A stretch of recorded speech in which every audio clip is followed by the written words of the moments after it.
하락하고 있는 암호화폐 시장. 더 큰 하락이 기다리고 있을지 아니면 다시금 반등에 성공할지 그 물음에 대한 핵심은 이것입니다. 안녕하세요. 크립토피아입니다. 금일 브리핑 시작해 볼게요. 자, 먼저 시장에 대해 살펴보면 미국의 경제 지표 악화에 따라 경기 침체에 대한 우려가 커지면서 비트코인이 제자리 걸음을 하고 있는 상태이죠. 비트코인은 경제 지표 부진에 침체 우려에 따라 6만 2천 달러대까지 떨어졌다가 다시 지난 29일 7만 달러 선을 터치한 이후 3일 만에 10%가량 떨어진 것이에요. 이 같은 가상자산 시장의 약세 이유를 살펴보면 미국 공급관리협회가 집계한 7월 구매자 관리 지수는 46.8로 시장 예상치를 하회했고 확장세를 유지하던 S&P 글로벌의 제조업 PMI도 49.6으로 위축되는 모습을 보였죠. 더불어 미국의 신규 실업수당 청구 건수가 약 1년 만에 최다를 기록했으며 미 노동부에 따르면 지난주 신규 실업수당 청구 건수는 24만 9천 건을 기록했거든요. 전주에 23만 5천 건보다 늘어났고 시장의 예상치 23만 5천 건도 웃돌았던 거죠. 이는 2023년 8월 이후 가장 높은 건수이기 때문에 이러한 미국의 거시경제 지표는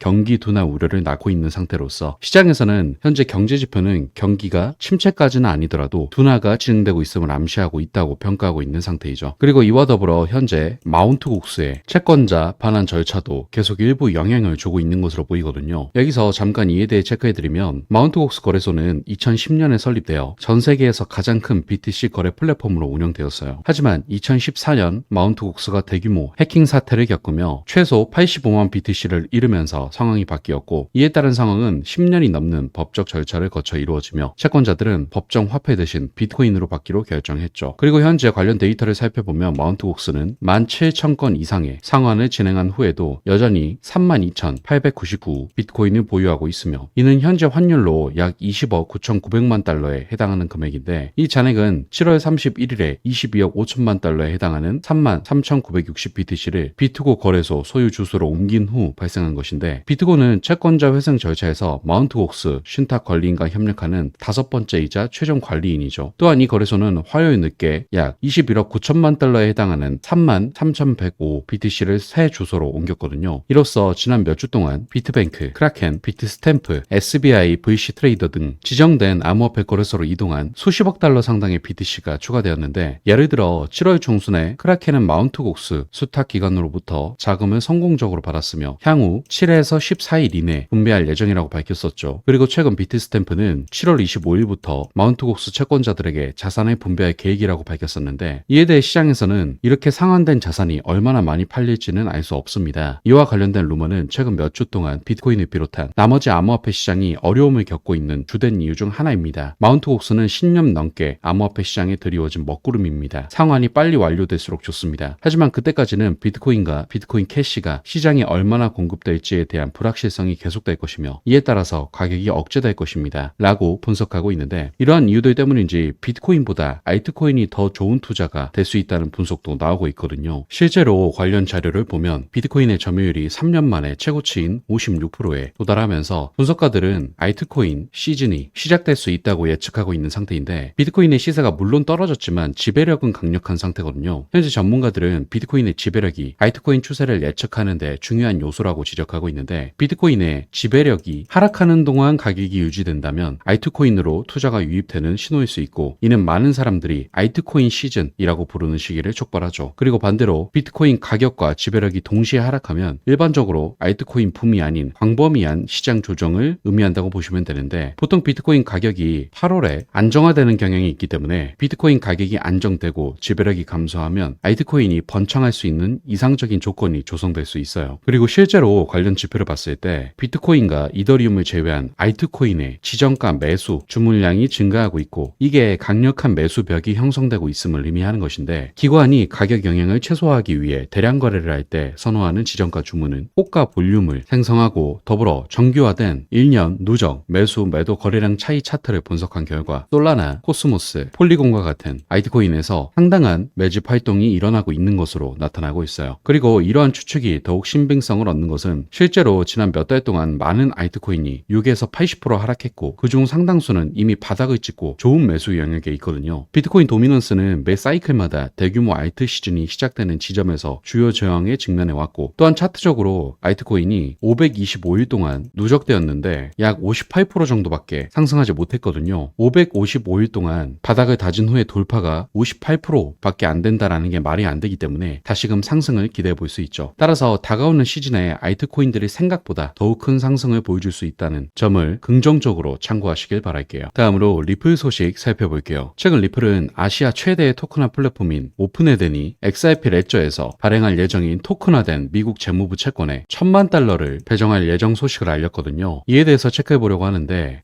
미국 국채와 담보부 준비금 환매로 지원되는 단기 미국 정부 채권이 XRP 레저에서 XRP 보유자에게 제공되는 것은 이번이 처음인데 오픈에덴의 토큰화된 자산에 대한 투자는 새로 만든 펀드를 통해 이루어질 것이라고 밝혔어요. 여기서 새로운 펀드에 대한 구체적인 세부 정보를 공개하지 않았지만 이 펀드에서 $10,000,000가 오픈에덴의 T빌 토큰에 투자될 것이라고 언급했죠. 그리고 이에 대해 오픈에덴의 토큰화된 미국 재무부 채권은 모든 유형의 실제 자산이 어떻게 쿤화되어 유용성과 새로운 기회를 창출하는지에 대한 또 다른 흥미로운 사례를 보여준지 알 수 있는데 현재 시장에서 기관들은 토큰화를 점점 더 많이 모색하고 있기 때문에 RWA 토큰화 및 디파이 솔루션의 이상적인 플랫폼이 되어가고 있는 리플의 XRP 레저의 생태계가 굉장히 확장된다고도 볼 수 있어요. 그리고 사실상 이 움직임은 실제 자산 RWA의 토큰화를 통해 분산형 금융 디파이에 대한 기간의 접근을 제공하는 데 있어 진전이 있음을 증명하는 것이기도 하고 또한 토큰화된 국채의 도입은 블록체인 기술이 기존 금융시장에서 어떻게 채택되고 있는지 보여준다고도 할 수 있기 때문에 다가오는 시장의 핵심 포인트에 리플이 더욱 적극적으로 뛰어들었다고도 할 수 있겠죠. 따라서 결과적으로 보면 현재 리플은 핵심이 되는 소송의 판결이 당장 나와도 이상하지 않는 상태인데 그러한 소송 역시도 유리한 입지를 가지고 있다고 생각하고 있기 때문에 다가오는 시장의 트렌드와 사업 방향을 맞물리며 미래 시장을 혁신할 준비가 되어 있고 그에 따른 시세 상승 역시도 크게 기대된다는 점 긍정적으로 체크하시길 바라며 금일 브리핑은 마무리하도록 할게요. 마지막으로 영상 하단에 고정 댓글 보시면 이런 시장의 다양한 관점들에 대해 교류할 수 있는 소통방 링크 있으니까 많은 참여 부탁드릴게요. 감사합니다.